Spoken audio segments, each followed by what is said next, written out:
Yeah. Why would you put him in the room I don't and know. lock him in a bedroom, a tiny little bedroom, with a roided up? Yeah. Just stop and think about that. You're in a room smaller than this studio that you and I are in right now, with a roided up. Well, it is a Pandora's box in a way. Yeah, sure. Because basically, if you go, as my books show, if you go as deep as I went in writing those 2 books, and you could certainly go deeper, it basically shows that, the world is basically run by a meta cartel.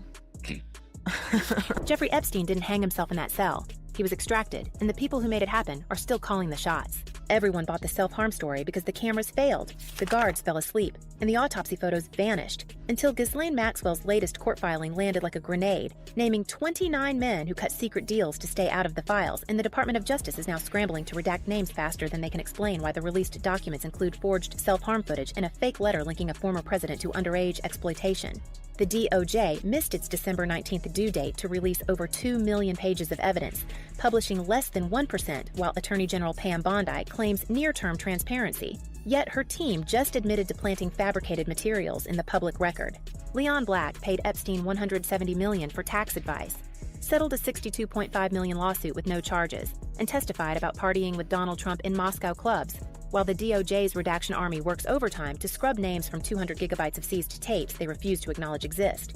The problem isn't what's in the files, it's that the files are still being edited, and the men who settled aren't acting like men who believe the threat is over. The real question isn't whether Epstein is gone, but who's still paying to keep the operation running, and what happens when the next batch of names drops before the due date they've already ignored.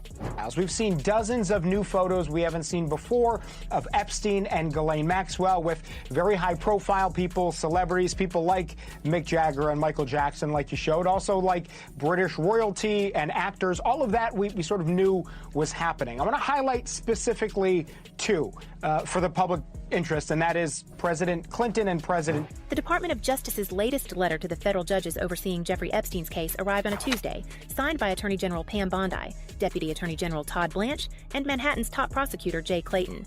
It promised transparency in the near term, a phrase so deliberately vague it might as well have been written in invisible ink.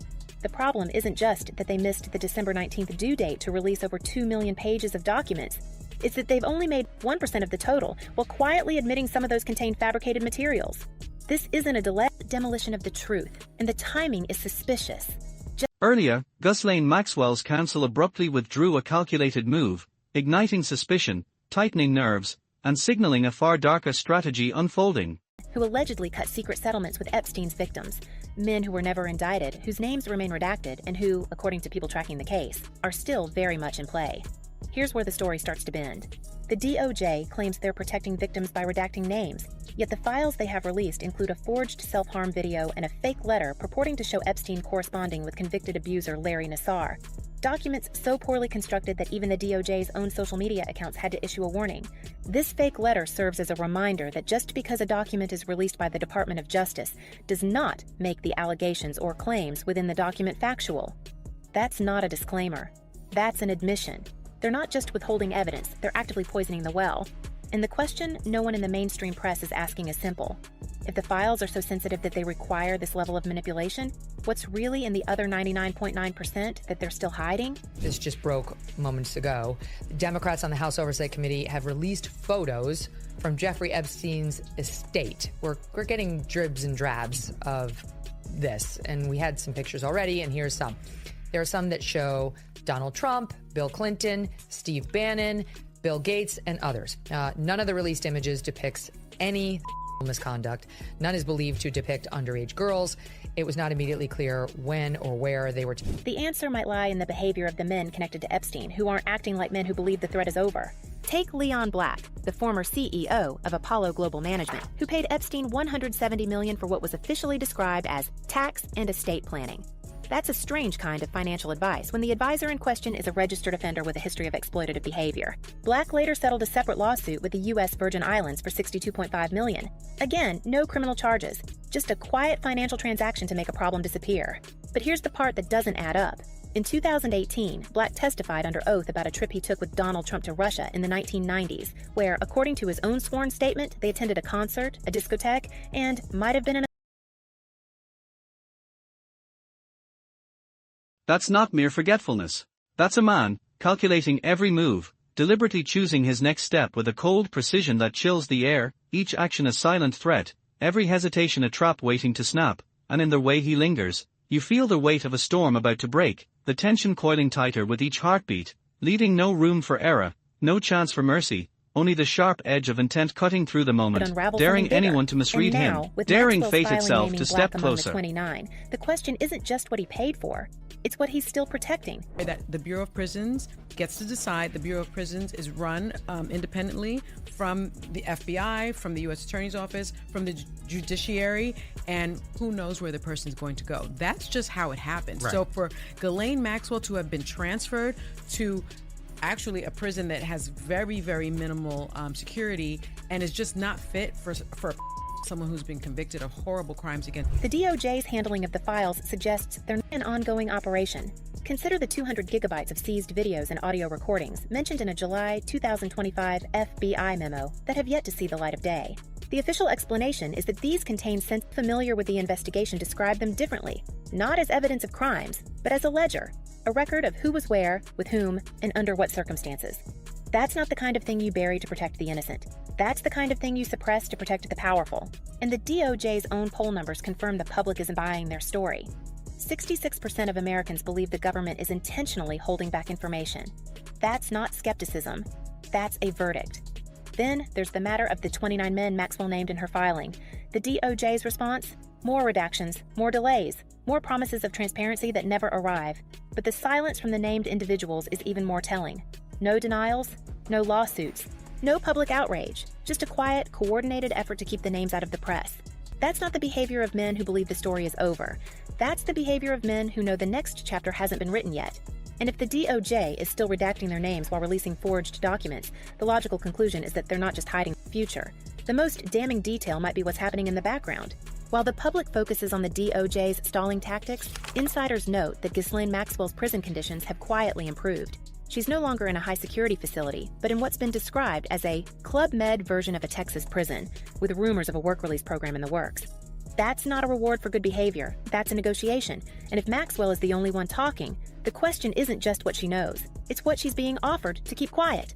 Meanwhile, the DOJ's next due date looms, and the betting among those watching the case closely isn't on whether they'll meet it, but on what they'll release to distract from what they're still hiding. Again, there was new names in some of the emails that I think investigators need to look at. In particular, I jumped on the name of a modeling agent who, in a similar fashion to Jean-Luc Brunel, who brought underage girls from overseas to Jeffrey Epstein for abuse. There was another man. What was interesting about this other individual is that he also apparently provided young models for Donald Trump's modeling agency. The files aren't just a record of what happened. They're a map of who's still in the game. OJ's behavior hints at something darker. It's not just caution.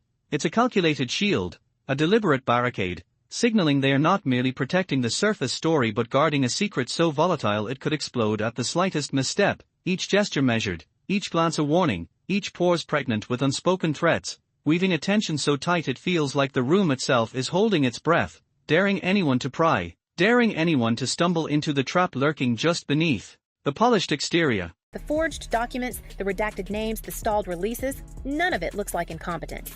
It looks like a system protecting itself. And if the next batch of files drops before the due date, the real story won't be what's in them. It'll be what's still missing. The Epstein case was never just about one man's crimes. It was about the infrastructure that allowed those crimes to function as a service for the powerful. And that infrastructure didn't collapse when Epstein allegedly took his own life in a high-security prison cell with 2 malfunctioning cameras and guards who somehow failed to check on him for hours. It adapted. The same network of Epstein during his lifetime is still operating, and the Department of Justice's behavior suggests they're not just covering up the past, they're managing an active operation. The real question isn't what happened to Epstein, but who inherited the system, the narrative around it. So basically what I argue in my book is that the network behind Epstein, and the reason why there's so many powerful people in this group, is because it's born out of this union that occurred during World War II between organized crime and the nascent U.S. intelligence apparatus, which of course there was a lot of British involvement with that when in the creation of, the CIA and the OS. Consider the patterns. Leon Black didn't just pay Epstein $170 million for financial advice. He settled a separate $62.5 million lawsuit with the U.S. Virgin Islands without ever facing criminal charge one. The 29 men named in Ghislaine Maxwell's habeas petition didn't cut secret deals because they were afraid of lawsuits. They did it because they were investing in their protection. This wasn't about avoiding consequences. It was about maintaining privileges. And the fact that none of these men have been indicted, despite Maxwell's filing, suggests the deals they made weren't just with Epstein. They were with the people who took over his operation after he was gone. And I think these things like Epstein, and there's probably a bunch of other similar operations that are being run, they provide you with like a really good time, or maybe you're a high profile, extremely wealthy individual, and it's hard for you to get hosed. And some guy tells you, hey, we've got everything covered. You know, you come to my island, nothing, you know, what happens on the island stays on the island. The Clinton connection adds another layer to this. He didn't merely visit the White House 17 times during the span of those weeks. Each arrival was deliberate, each departure calculated, leaving trails of whispered speculation and shadows that clung to corridors, every handshake and smile masking motives sharper than daggers, the pattern too precise to be coincidence, too deliberate to be innocent, and with every step he took, the air thickened with suspense, as if their very walls were conspiring to reveal the truth he fought to keep buried. A senior aide who later became a key figure in the Clinton Foundation's global initiatives. That's not a coincidence. It's a pipeline. And the Foundation's ties to the Maxwell family, particularly Isabel Maxwell, whose nonprofit work overlapped with the Clinton Global Initiative, suggest this wasn't just about personal relationships. It was about institutional access. The same network that allegedly facilitated Epstein's activities in the private sector seems to have had open doors in the political gated suggests the protection isn't just for individuals, it's for the system itself. Then there's the modeling industry angle, which has been strangely absent from the mainstream coverage. John Casablancas, the founder of Elite Model Management, didn't just run. He built a global operation that, according to multiple accounts, functioned as a supply chain for powerful men with specific tastes. His protégés didn't just work in fashion. They ended up in politics, finance, and even the Trump administration. And the fact that Casablancas himself was open about his preferences, once telling an interviewer, "I like very young girls," wasn't a scandal. It was a signal. This wasn't a secret. It was a system with its own rules, its own language, and its own protection mechanisms. And Epstein wasn't an outlier in that world. He was a node in a much larger network. The arms dealer Adnan Khashoggi's name appearing in the same circles as Epstein and Casablancas isn't just a footnote. It's a clue. Khashoggi wasn't just a client of Epstein's. He was a figure in the Iran-Contra affair, a man with deep ties to intelligence agencies and a reputation for operating in the gray zones between legality and criminality. His presence in this network suggests Epstein's operation wasn't just about personal indulgence. It was about leverage. And if Khashoggi was involved, it's reasonable to assume that the operation had connections to the same kinds of people who used his services: politicians who needed plausible deniability, businessmen who wanted access to power, and intelligence operatives who saw an opportunity to collect compromising material. That's not a conspiracy theory. It's a business model. The Department of Justice's insistence on redacting names and withholding evidence starts to make sense in this context. They're not just protecting individuals, they're protecting the relationships between them. The 200 gigabytes of seized videos and audio recordings aren't just evidence of crimes. They're a map of who was connected to whom, under what circumstances, and with what implications. And the fact that the DOJ is still fighting to keep that material hidden suggests it's not just about the past, it's about who still has access to that information and what they're using it for. The forged documents, the stalled releases, the careful redactions, none of it looks like incompetence. It looks like damage control for a system that's still operational. The Justice Department has finally released some of the highly anticipated Epstein files. More than 300,000 pages of documents related to the late convicted offender were made public today. They include photos, flight logs, grand jury testimony, and a lot of heavy redacted. Ghislaine Maxwell's improved prison conditions and the rumors of aren't signs that the system is weakening. They're signs that she's still part of it. She's not being rewarded for good behavior. She's being managed. And if she's the only one talking, the question isn't just what she knows. It's what she's being offered to keep quiet. The fact that she's naming names now, after years of silence, suggests she's either been given permission to do so, or she's trying to force the hand of the people. The DOJ's redaction efforts have intensified since her filing. They're not just hiding. They are bargaining for today, buying time with false concessions, while the true diversion isn't the files at all but the silence they are engineering, the delay they are weaponizing, the unseen move unfolding just out of sight. The endless cycle of leaks that never actually reveal anything. Every few weeks, another batch of documents drops, each one hyped as the final bombshell that will expose the truth. The media pounces, the public debates, and then nothing changes. The names are redacted, the key details are missing, and the conversation shifts to as hollow as the last. This isn't an accident. It's a strategy.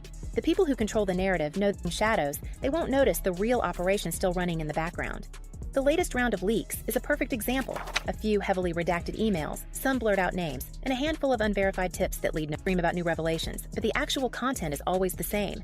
Just enough to keep the story alive, but never enough to answer the real questions.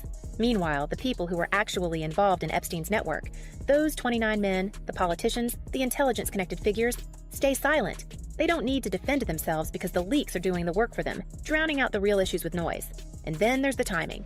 Every time the pressure builds, when Congress threatens subpoenas, when Maxwell's filings drop, when the public starts asking the right questions, a new leak appears. It's never the full truth. It's never the names everyone's waiting for. It's just enough to reset the clock, to keep the public distracted while the real players regroup. The files aren't being released. They're being weaponized. And the longer this goes on, the clearer it becomes. The leaks aren't the story. The leaks are the cover. Oh, but we have a congressional act now to requiring the release, but they're going to say, you know subject what? To Tom redaction. Hanks, it's unfair that he was mentioned the because he law was eating says Skittles. Subject to redaction. Subject to redaction. And we all know what that means. That's to protect. That's why I'm saying you will never be satisfied with what's released. The most disturbing implication of all this is that Epstein's operation wasn't an aberration. It was a feature of the system. The same people who used his services are still in power. The same networks that protected him are still functioning. And the Department of Justice's behavior suggests they're not just covering up what happened. They're making sure the system that allowed it to happen can continue to opt crimes. They're a ledger of ongoing relationships. And the fact that the DOJ is still suggests the real scandal isn't what Epstein did. It's who's still benefiting from the system he built.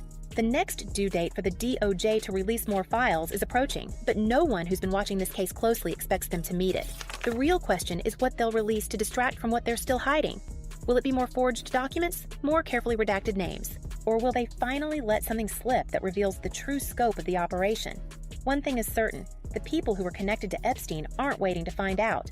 They're already moving to protect the lead. So here's where we leave it, with more questions than answers, because that's the point. How does a man like Leon Black pay $170 million to someone like Epstein and walk away without charges? Why are the same names that appeared in Epstein's circle still untouchable? What's really on those 200 gigabytes of tapes that the DOJ won't release? And if Epstein's operation was just one part of a larger system, who's running that system now? The comments are open. Tell us what you think, because the one thing this story has proven is that the official version isn't just incomplete.